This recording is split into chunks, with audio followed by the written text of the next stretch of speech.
share with you when I was diagnosed with prediabetes about 12 years ago. I already knew that something was going on with my body. What I realized back then is that a diagnosis doesn't always tell the whole story. In other words, it doesn't mean that your body is the same as everyone else's that received the same label. And of course, it definitely doesn't mean that you are without hope. So when some heard that I was diagnosed with prediabetes, they were like, oh man, there's no hope for me, or I don't even have a chance. And the reason why they said that is because I am known as the person that eats salads even for breakfast. I love my veggies. I eat 1 to 2 meals a day. But the truth is, I was malnourished. My lab showed that I was anemic, which I already knew. I was low on certain nutrients. It was just really a confirmation of what I've already felt inside my body. But the truth is, I was malnourished. I was definitely sleep deprived. And because of my lab results, I was also sent to the oncologist as well. I had been experimenting with whole food supplements, just trying to find out what worked. And they definitely did help, but I needed more. So at that time, I realized my gut wasn't absorbing the nutrients. And so this was before I think that words like leaky gut even became like a buzzword. So slippery elm is one of those herbs that I definitely did use a lot of and kept in the home.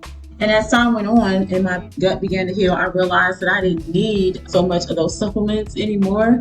And I was thankful for that because I didn't want to be dependent or still try to keep guessing what was going on. So then I realized when I was taking, my body was actually using it to help and repair itself. And through this journey, I also learned something critical.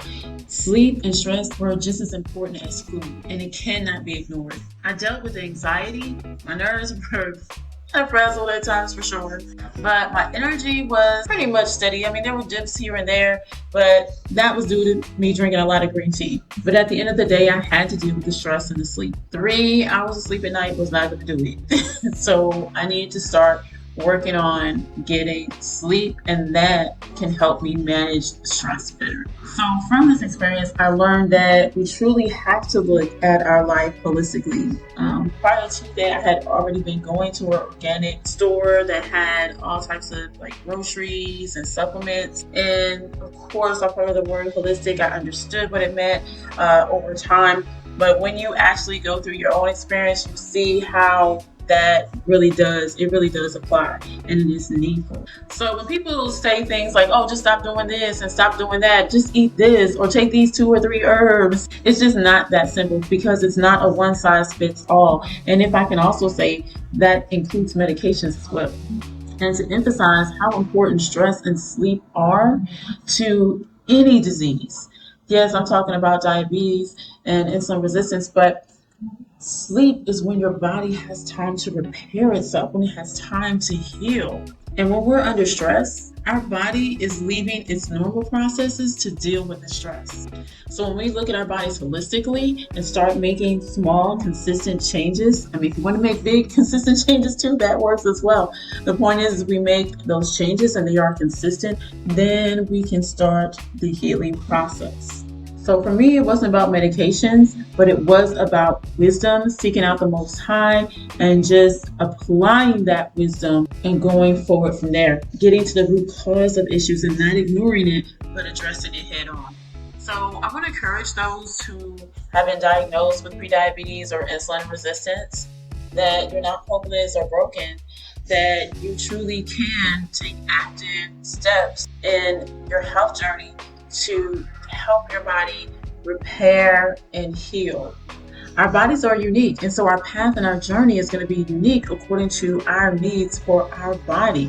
So start paying attention to things like sleep and stress, what you're eating and how you feel after you eat it. It's worth noting these things. Your time is definitely worth it. So making those small, consistent changes, and I know for me, sometimes even though they were small changes, sometimes I still went backward.